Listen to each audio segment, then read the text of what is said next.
এই সেই ভাইরাল ওয়াজ আসলে শুনলে কিন্তু কলিজা একবারে ছাড়খার হইয়া যায়। আসলে আমরা একবার শুনি এবং ভালো লাগলে শেয়ার করি। গরিব হয়ে গেলে ভালোবাসা থাকে না, অসুস্থ হয়ে গেলে ভালোবাসা থাকে না। চোখের কোনায় যদি ময়লা হয় তো বান্ধবী তাকায় না, তোর চোখের কোনায় ময়লা।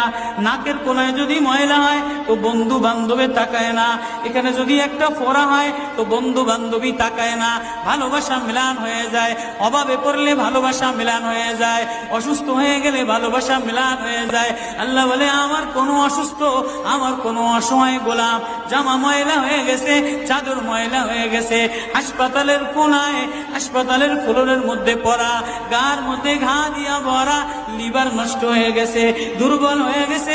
ওইখানে ডাক্তারও তার দিকে তাকায় না, ধনীরা তার দিকে তাকায় না, এমপিরা তার দিকে তাকায় না, কোনো মুফতিও তাকায় না, কোনো পীরেও তাকায় না, পীরেও গরিব মানুষের দিকে তাকায় না।